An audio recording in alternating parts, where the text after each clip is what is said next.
શું તમારો એક સોશિયલ મીડિયા પર ફોટો તમારી બેદરકારીનું બરબાદીનું કારણ બની શકે છે? જરા વિચારો. તમારો મોબાઈલ તમારા ખિસ્સામાં છે, છતાં તમારા બેંક એકાઉન્ટના ઓટીપી કોઈ બીજાના ફોન પર જઈ રહ્યા છે. નમસ્કાર, આપ જોઈ રહ્યા છો સંદેશ ન્યૂઝ. આજનો એજન્ડા સાથે હું છું બંસી દવે. આજે વાત એક એવા હાઈટેક કૌભાંડની જેણે સુરક્ષા એજન્સીઓની પણ ઊંઘ ઉડાવી દીધી છે. અમદાવાદ સાયબર ક્રાઇમે પર્દાફાશ કર્યો છે એક એવા ડિજિટલ ભસ્માસુરનો જે એઆઈ અને ડીપફેકની મદદથી તમારી ઓળખ ચોરી રહ્યો છે. આ કોઈ સામાન્ય ઠગાઈ નથી. આંતરરાજ્ય ગેંગ તમારા સામાન્ય ફોટાને એઆઈથી આંખો પટપટાવતા જીવંત વિડીયોમાં ફેરવી આધાર કાર્ડની બાયોમેટ્રિક સિસ્ટમને થોડે દિવસે મહાત આપી છે. તમારી જાણ બહાર જ તમારો આધાર મોબાઈલ નંબર બદલાઈ જાય છે અને તમારા નામે લાખોની લોન લેવામાં આવે છે. આજે ખોલીશું આ હાઈટેક ગેંગની આખી કુંડળી. કઈ રીતે યુપી અને આસામમાં બેસી અને તમારા ડેટા સાથે ખતરનાક ખેલ ખેલાઈ રહ્યો છે અને સૌથી મહત્વનું આ અદ્રશ્ય હુમલાથી તમે તમારી જાતને કેવી રીતે બચાવશો, આ તમામ મુદ્દે ચર્ચા કરીશું. આપણી સાથે ગેસ્ટ ઉપસ્થિત છે, તેમનો પરિચય આપી દઉં.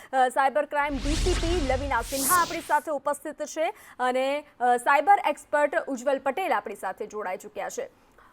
બંનેનું સંદેશ ન્યૂઝમાં આપનું સ્વાગત છે. તો વાત કરીશું લવિનાજી, જે રીતે આ સમગ્ર કૌભાંડ કેવી રીતે આચરવામાં આવ્યું હતું, આરોપીઓ આધાર કાર્ડ સાથે કેવી રીતે ચેડા કરતા હતા? અમારી પાસે અમદાવાદ સાયબર ક્રાઇમ બ્રાન્ચમાં એક ફરિયાદી આવ્યા હતા. એ ફરિયાદ એવી હતી કે એમનો ધંધો છે અને ધંધામાં એ આધાર એનેબલ્ડ પેમેન્ટનું ઉપયોગ કરે છે અને 2 દિવસથી એમના મોબાઈલ ફોન ઉપર કોઈ ઓટીપી નહોતું આવ્યું. એટલે એમને એ શંકા ગઈ કે મારા ટ્રાન્ઝેક્શન થઈ રહ્યા છે કે નથી થઈ રહ્યા અને અથવા મારા ફોન સાથે કંઈ છેડખાની થઈ હોય કે કોઈ હેક નથી કરી લીધું, કારણ કે સામાન્ય રીતે એમને ઓટીપી એમના મોબાઈલ પર ડેલી ટ્રાન્ઝેક્શનના આવતા જ હતા. તો એ અનુસંધાને અમારી પાસે અમદાવાદ સાયબર ક્રાઇમ બ્રાન્ચે આવ્યા હતા અને આમાં અમે પછી ઇન્વેસ્ટિગેશન શરૂ કર્યું. તો જ્યારે એફઆઈઆર કરીને પછી ઇન્વેસ્ટિગેશન કર્યું તો સૌપ્રથમ અમને આ માહિતી મળી, ખબર પડી કે એનું જે રજિસ્ટર્ડ મોબાઈલ નંબર છે એ આધાર સેવા કેન્દ્ર, જે સિટીઝન સેવા કેન્દ્ર છે આણંદનું, ત્યાંથી એનું રજિસ્ટર્ડ મોબાઈલ નંબર ચેન્જ થઈ ગયું હતું. અને એ જે નંબર ચેન્જ થયું તો એના માટે એના ફોન ઉપર કોઈ મેસેજ કે એવી કોઈ ઇન્ટિમેશન મળ્યું નહોતું, જેથી કરીને ફરિયાદીને કંઈ જાણ જ નહોતી કે આ નંબર ચેન્જ થઈ ગયો છે. ત્યારબાદ અમે ફર્ધર અને જ્યારે તપાસ કરી ત્યારે અમને ખબર પડી કે આ સૌપ્રથમ જે આ ફ્રોડસ્ટર્સ છે એમને એનું મોબાઈલ નંબર ચેન્જ કર્યું. મોબાઈલ નંબર ચેન્જ કર્યા પછી જ્યારે પોતાનું મોબાઈલ નંબર નાખી દીધું તો પછી એ લોકોએ એનું આધારનું એક્સેસ લીધું. એમાં બાયોમેટ્રિક ઓથેન્ટિકેશન જે નેક્સ્ટ સ્ટેપ છે એ માટે એ લોકો પાસે ઓલરેડી આના ફોટોગ્રાફ હતા. એ સ્ટીલ ફોટોગ્રાફને એઆઈના ટૂલથી, જે કે જેમિનાઈ છે, એનો માધ્યમથી એક બ્લિંકિંગ વિડીયો, આંખે ઝપકતી વિડીયો એ લોકોએ બનાવ્યું અને એ વિડીયો એ લોકોએ સ્કેન કરી દીધું બાયોમેટ્રિક માટે એક હાઈ રેઝોલ્યુશન કેમેરા સાથે. એટલે બેઝિકલી એ લોકોએ આઈફોન યુઝ કર્યું અને એ આઈફોન પર આ વિડીયો ચલાવીને બીજા ડિવાઇસથી એ વિડીયો કેપ્ચર કરીને બાયોમેટ્રિકને બાયપાસ કરી ચૂક્યા. તો લાઈવ કેપ્ચર જે હતું એ લોકોને બાયોમેટ્રિક ઓથેન્ટિકેટ થઈ ગયું અને આના પછી એમની પાસે જે થર્ડ સ્ટેપ એમને કર્યું હતું કે પછી એ લોકો ઈમેલ એડ્રેસ પર આનું ચેન્જ કરી દીધું અને પોતાના ઈમેલ એડ્રેસ નાખી દીધા. તો આ રીતે 3 સ્ટેપમાં એ લોકોએ એની બાયોમેટ્રિક, એની પર્સનલ ડિટેલ્સ, જે આઈડેન્ટિટીની ડિટેલ્સ હતી એ ચેન્જ કરી દીધી સિસ્ટમમાં. એના પછી એમને ડિજી લોકરનું એક્સેસ કર્યું, ત્યાંથી એમના પર્સનલ ડોક્યુમેન્ટ્સ એક્સેસ કર્યા, પેન કાર્ડ પણ એક્સેસ કર્યા અને પછી બેંક અકાઉન્ટ કેવાયસીના માધ્યમથી મોબાઈલથી, જે ઓનલાઈન એપ્લિકેશનથી બેંક અકાઉન્ટ ખોલવાનો પ્રયાસ કર્યો. 3 બેંકમાં અસફળ રહ્યા, પણ પછી એક બેંકમાં જીઓ પેમેન્ટ બેંકના ખાતું ખુલી ગયું અને એ ખાતાથી એ લોકોએ 25,000 રૂપિયાની લોન લીધી. તો આ રીતે આ સમગ્ર એફઆઈઆરમાં આ ધ્યાને આવ્યું હતું કે આ રીતે એમને આધારને રિલેટેડ ફ્રોડનો ઉપયોગ કર્યો. જી ઉજ્જવલ, સૌથી મહત્વનો પ્રશ્ન અત્યારે કે એઆઈ અને ડીપફેકથી લોકો કેવી રીતે તેનો શિકાર બની રહ્યા છે? એઆઈ અને ડીપફેક હું કહીશ કે હાલમાં જે રીતે જેટલું એઆઈ વધી રહ્યું છે, સાથે સાથે એની ઘણી બધી ઇશ્યુઝ બી ઊભા થઈ રહ્યા છે. બિકોઝ હમણાં જ જે કેસ બની રહ્યો છે જસ્ટ બિકોઝ ઓફ એઆઈ, કારણ કે એની અંદર જે બી તમારું યુઝર આઈડેન્ટિટી છે એ તમારી ફેશિયલ આઈડેન્ટિટી લીક થઈ રહી છે અને ફેશિયલ આઈડેન્ટિટી તમારી ઘણી બધી રીતે યુઝ થઈ શકે છે. અને જે રીતે એઆઈ વધી રહ્યું છે એ વિસ્તારમાં આપણે જો વિચારીએ તો એની અંદર ઘણા બધા તમારા ખોટા વિડીયોઝ બની શકે છે અને સેમ વે જે રીતે આધારનું ઓથેન્ટિકેશન ચાલી રહ્યું છે, આધારના ઓથેન્ટિકેશનની ઇઝ જસ્ટ કે તમારું એક બ્લિંકવાળો વિડીયો છે જે તમારી આધાર એપ્લિકેશનની અંદર યુઝ થાય છે, અને એ બ્લિંક વિડીયોથી જ તમારું સીધું ઓથેન્ટિકેશન થઈ શકે છે અને તમે સીધું આધાર એક્સેસ કરી શકો છો. તો આધાર એપ્લિકેશન જેવી જે ભારતની મોટી એપ્લિકેશન જ જો ઇઝીલી હેક થઈ શકતી હોય તો ઇટ્સ અ વેરી કન્સર્નિંગ કે આપણે એના માટે ખરેખર પગલાં લેવા જોઈએ, અને એઆઈ જેટલું સહુલિયત આપે છે સામે એટલી સિક્યુરિટી બી આપણે આપવી જરૂરી છે. જી લવિનાજી, જે રીતે આ જે આરોપીઓ છે તે કેવા લોકોને ટાર્ગેટ કરતા હતા અને પોતાનું જે લક્ષ્ય જે છે તે પ્રાપ્ત કરતા હતા? તો આમાં જે અમને પહેલાં તો આ જે 4 આરોપી પકડાયા હતા, સૌપ્રથમ જે આધારમાં જે CSC સેન્ટર છે એનો જે એજન્ટ હતો કનુભાઈ પરમાર કરીને, એ પકડાયો હતો. તે એના પછી એની સાથે 3 બીજા મિત્રો હતા જે આ રીતે એને મદદ કરતા હતા. એમાંથી એક જે આશીષ કરીને વ્યક્તિ હતા એ ઓલરેડી આધારમાં કામ કરી ચૂક્યા હતા, તો એને અનુભવ હતું. એને ગયા વર્ષે એક FIR પણ એના વિરુદ્ધ દાખલ થઈ હતી અને એના પછી એ બ્લેકલિસ્ટ થયો હતો આધારમાંથી. તો પણ એને બધી એક્સપિરિયન્સ હતું અને એનું એ મદદ લેતો હતો. પણ આ લોકો ને જે માહિતી મળી હતી કે આ વ્યક્તિનું આધાર ચેન્જ કરવાનું છે, એ માહિતી આપનાર એક યુપીના કુશીનગરથી પ્રજાપતિ ભાઈ હતા, એને આ માહિતી આપી હતી. અને તો અમારી અમદાવાદ સાયબરની ટીમ ત્યાં કુશીનગર યુપીમાંથી આ આરોપીને પણ લઈ આવી. જે કૃષ્ણન પ્રજાપતિ કરીને જે આરોપી છે એ સાયબર કેફે ચલાવનાર છે અને 12th પાસ જ છે. એને જે આ ટાર્ગેટ આપતું હતું, આ ટાસ્ક આપવામાં આવતું હતું, એ પોતે પણ નહોતો આ ટાસ્ક આપતો. એને પણ આ ટાસ્ક બીજા લોકો પાસેથી મળતું હતું અને એ આખી ગેંગ આસામથી ઓપરેટ કરતી હતી. આસામના મોરેગાંવ જે ડિસ્ટ્રિક્ટ છે જિલ્લામાં, એમાં લખીપુર જે નાનો એક ગામ છે ત્યાંથી આ લોકો ઓપરેટ કરતા હતા અને એ લોકો જ આના માસ્ટર માઇન્ડ હતા. જ્યારે આ માહિતી મળ્યા પછી અમારી એક ટીમ આસામ પણ ગઈ અને ત્યાંથી 2 આરોપીને ઝડપી લીધી. જે 2 આરોપી છે, એક રૂબેલ હુસૈન કરીને છે અને એક એનો જ પરિવાર કુટુંબમાં છે, અને એક ઓલીઉલ્લા છે. આ 3 જણ બેઝિકલી આના માસ્ટર માઇન્ડ હતા. ઉજ્જવલ, એક ફોટાથી મતલબ બાયોમેટ્રિક સિસ્ટમને છેતરી શકાય? એક ફોટાથી બાયોમેટ્રિક સિસ્ટમ છેતરી શકાય. જેમ DCP મેમે કીધું કે આધાર એપ્લિકેશન જ્યારે તમે ડાઉનલોડ કરો છો તમારા ફોનની અંદર, એ ટાઈમે જ્યારે ઓથેન્ટિકેશન માટે તમે આગળ વધો છો ત્યારે સિમ કાર્ડ ઓથેન્ટિકેશન નથી લેતું. સિમ કાર્ડ ઓથેન્ટિકેશનનો મતલબ એ થાય કે મારો રજિસ્ટર્ડ મોબાઈલ નંબર માની લો કે કોઈક X નંબર છે, અને જ્યારે હું એપ્લિકેશન નાખું છું તો X નંબર હું ધારીશ કે મારા આધાર લિંક નંબર છે, અને હું જ્યારે ફોનમાં એપ્લિકેશન નાખીને કરું છું ત્યારે હું કોઈ Y નંબરથી કરું છું.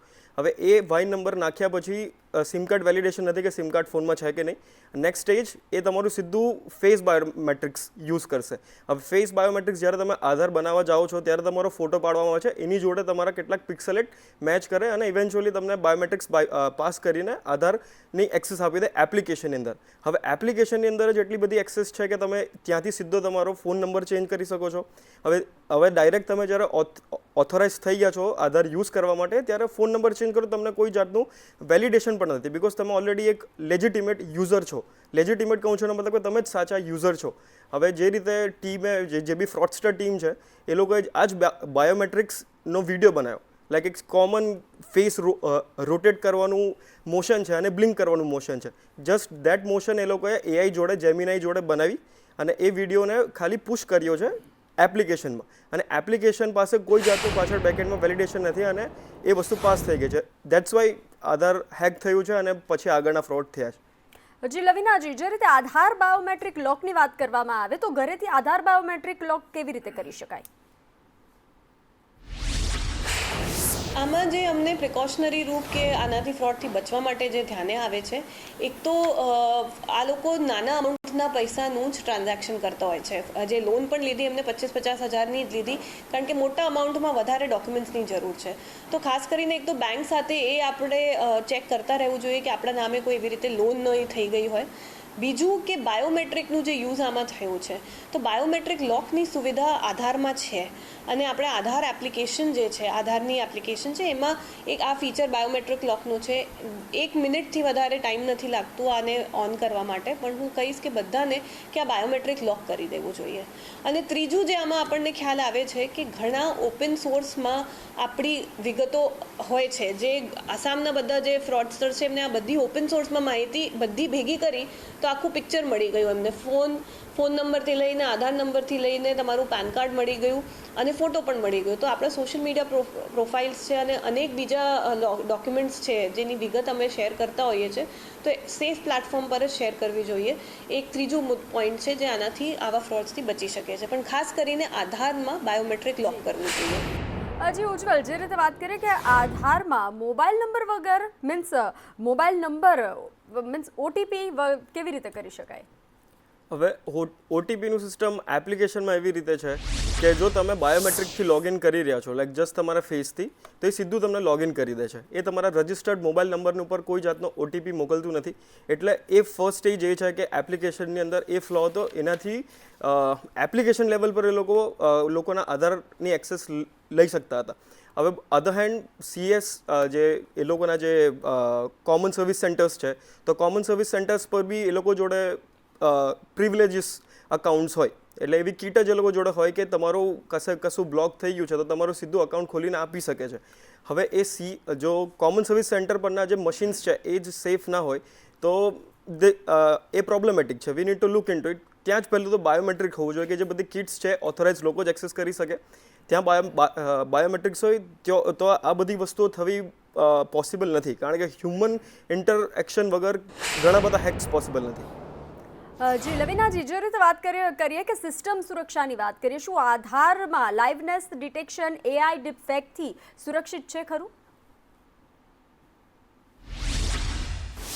ઘણી બધી વેબસાઇટ છે, like have I been pwned કરીને, અને અનેક વેબસાઇટ છે જેમાં તમે ચેક કરી શકો કે તમારું ઈમેલ એડ્રેસ નાખો કે તમે યુઝર ID નાખો તો એ તમને બતાવશે કે તમારી કઈ ઇન્ફોર્મેશન ક્યાં લીક થઈ છે, એ જગ્યાએ લીક થઈ છે. ખાસ કરીને તમારા પાસવર્ડ્સ કેટલા લીક થયા હોય, આવી અનેક વેબસાઇટો હોય છે.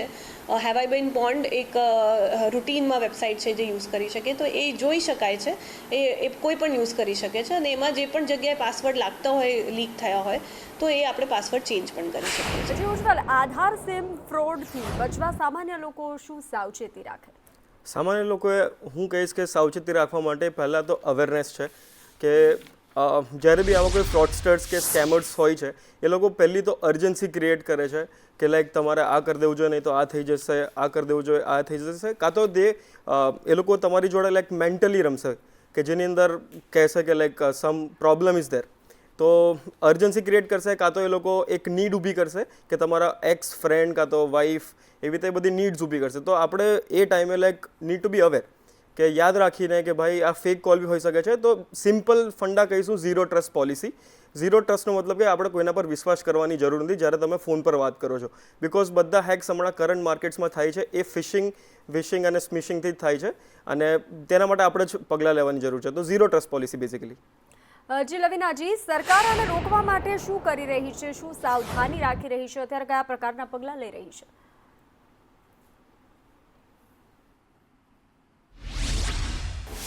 સિસ્ટમ બહુ સુરક્ષિત છે, પણ જેમ જેમ ટેકનોલોજીનો ઉપયોગ વધશે તેમ રીતે ચેલેન્જીસ પણ નવા અનેક આવવાના છે, અને એને કાઉન્ટર કરવા માટે સિસ્ટમમાં પણ અપગ્રેડેશન થાય જ છે, અને હાલ પણ એ ચાલુ જ છે.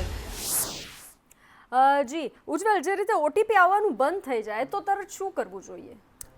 ઓટીપી આવવાનું બંધ થઈ જાય તો સૌથી પહેલું તમારે જોવું પડશે કે લાઈક તમારું જે અકાઉન્ટ છે એ તમે એક્સેસ કરી શકો છો કે નથી કરી શકતા.